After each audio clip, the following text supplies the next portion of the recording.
Star hospitals Banjara hills తో పాటు ఇప్పుడు ఫైనాన్షియల్ డిస్ట్రిక్ట్ లో కూడా సింగరేణిలో గుర్తింపు కోసం కార్మిక సంఘాలు తహతహలాడుతున్నాయి. ఉదయం నుంచి ఎన్నికల ప్రక్రియ అయితే సజావుగా సాగుతుంది. కోల్బెల్ట్ వ్యాప్తంగా 6 జిల్లాలు 4 రీజియన్లు 11 ఏరియాల్లో పోలింగ్ ప్రక్రియ సజావుగా సాగుతుంది. ఉదయం 11 గంటల వరకు 49.89% పోలింగ్ అయితే నమోదైంది. ప్రస్తుతం సింగరేణి కాలేజ్ వర్కర్స్ యూనియన్ గౌరవ అధ్యక్షుడు కొత్తగూడెం ఎమ్మెల్యే సిపిఐ రాష్ట్ర కార్యదర్శి కూనంనేని సాంబశివరావు మనతో ఉన్నారు. ఆయన అడిగి మరిన్ని విషయాలు తెలుసుకునే ప్రయత్నం. సార్, విస్తృతంగా పర్యటిస్తున్నారు కోల్బెల్ట్ వ్యాప్తంగా. నిజంగా ఏమైనా ప్రలోభాలు గురయ్యారంటారా కార్మికులు? ఎన్ని ప్రలోభాలు జరిగినా మేమే గెలుస్తాం. 3,000 5,000 ఇస్తున్నారు, అయినా మేమే గెలుస్తాం. కార్మికులు సింగరేణిలో ఏఐటీసీ గెలవాలని కోరుకుంటున్నారు. ఏఐటీసీ గెలిస్తే సింగరేణి బతికిద్ది, కొత్త బొగ్గు బావులు వస్తాయి. ఇవాళ ఇదే పరిస్థితి కొనసాగితే ఇంకా 15 ఏళ్ల కంటే సింగరేణి ఉండదు. అందువల్ల మా బలమైన వాణిని వినిపిస్తున్నాం. ఆ సంఘం వాళ్ళు ఇప్పుడున్న ఐఎన్టీసీలో ఉన్న వాళ్ళు 10 ఏళ్ళు టీబీజీకేలో ఉన్నారు. అది ఓడిపోయిన వెంటనే ఇందులోకి వచ్చారు. 10 ఏళ్ల క్రితం ఐఎన్టీసీలో ఉన్నారు, అది ఓడిపోయిన టీబీజీకేలోకి వచ్చారు. వాళ్ళని ఎవరు విశ్వసించట్లేదు. అసెంబ్లీ ఎన్నికల సమయంలో కాంగ్రెస్కు సిపిఐకి ఒక బలమైనటువంటి మైత్రి ఏర్పడింది. కానీ సింగరేణి ఎన్నికలు వచ్చేసరికి అటు ఏఐటీసీ ఐఎన్టీసీ బలమైన ప్రత్యర్థులుగా పోటీ పడుతున్నాయి. సో ఇరువురి మధ్య సింగరేణి ఎన్నికలు చిచ్చుపెట్టాయి అనుకోవాలా? అది వేరు ఇది వేరు, అది వేరు ఇది వేరు. అది రాజకీయ పార్టీలది, ఇది వేరు. ఇది అసలు యాక్చువల్గా మొదటి నుంచి ఐఐటీసీ బలమైన సంఘం ఇది.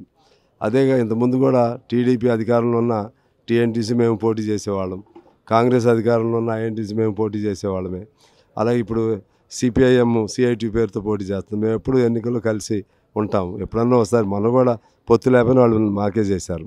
అందువల్ల అది వేరు ఇక్కడ వేరు. వేరు మీరు చెప్తున్నారు. ఒకవైపు కాంగ్రెస్ పార్టీ అనుబంధ సంఘాన్ని గెలిపించడానికి స్వయంగా మంత్రి పొంగులేటి శ్రీనివాసరెడ్డి రంగంలోకి దిగారు. ఇటు ఏఐటీసీని గెలిపించుకోవడానికి కూనంనేని సాంబశివరావు రంగంలోకి దిగారు. ఇరువురు ఎట్లా చూడాలి ఈ ఫైట్? ఎందుకంటే రేపు గెలిచిన తర్వాత, ఏ కార్మిక సంఘం గెలిచిన తర్వాత ఆ ప్రభావం అనేది కోల్బెల్ట్ వ్యాప్తంగా 6 జిల్లాల్లో చాలా స్పష్టంగా కనిపిస్తుంది. రేపు పార్లమెంట్ ఎన్నికల్లో కూడా సింగరేణి ఎలక్షన్ని ఒక ప్రామాణికంగా తీసుకునే అవకాశం ఉంటుంది కదా. మీరే చెబుతున్నారు, వేరు అంటున్నారు కాబట్టి వచ్చాము. సంఘాలు వేరు కాబట్టి ఈ సంఘం గెలవాలి నేను, ఆ సంఘం గెలవాలి నాయన. అక్కడ వచ్చేసరికి ఒకటే పొత్తు ఉంది కాబట్టి కాంగ్రెస్ సిపిఐ గెలవాలని. ఇప్పుడు పొత్తు లేదు కాబట్టి ఎవరితో వాళ్ళు గెలవాలి. అంటే ఐఎన్టీసీ గెలిస్తే 250 గజాల ఇంటి స్థలంతో పాటు 20 లక్షల వడ్డీ లేని రుణం ఇస్తాను ఒక హామీ అయితే ప్రకటించింది. పూర్తిగా ఇన్కమ్ ట్యాక్స్ నుంచి ఆ పరిమితి నుంచి మినహాయిస్తామని చెప్తాను. మరి ఏఐటీసీ గెలిస్తే ఏం చేయబోతుంది? అసలు మేము చేసిన డిమాండే అది. మేము చేసిన డిమాండే. అప్పుడు కేసీఆర్ అదే డిమాండ్ చెప్పాడు, వాళ్ళు చేయలేదు, వాళ్ళు చేయించలేకపోయారు.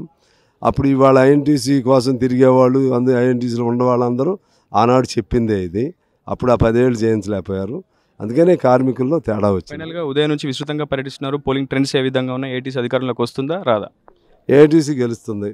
కార్మిక వర్గం ఒక నిర్ణయానికి వచ్చేసారు. అది గెలిస్తేనే సింగరేణి భవిష్యత్తు ఉంటుందని. Thank you. మొత్తంగా ఖచ్చితంగా ఏఐటీసీ గెలుపు అయితే కూనంనేని సాంబశివరావు ధీమా విశ్వాసం వ్యక్తం చేస్తున్నారు. ఉదయం నుంచి ట్రెండింగ్ అంతా కూడా ఏఐటీసీకి అనుకూలంగా ఉంది. కార్మిక వర్గం పూర్తిగా ఏఐటీసీని ఆదరిస్తుందని చెప్పి అయితే కూనంనేని సాంబశివరావు విశ్వాసం ధీమా వ్యక్తం చేస్తున్నారు. ఖచ్చితంగా తాము ఏ డిమాండ్ చేశామో అవే ఐఎన్టీసీ మేనిఫెస్టోలో ప్రకటించిందన్న అంశాన్ని కూడా ఆయన వ్యక్తం చేస్తున్న పరిస్థితి. ఇది విలేజ్ రిపోర్టర్ టీవీ కొత్తగూడెం నుంచి. మరిన్ని వీడియోస్ కోసం ఛానల్ సబ్స్క్రైబ్ చేయండి. లేటెస్ట్ అప్డేట్స్ కోసం వాట్సాప్ ఛానల్ ఫాలో చేయండి. అండ్ లింక్ డిస్క్రిప్షన్ లో ఉంది.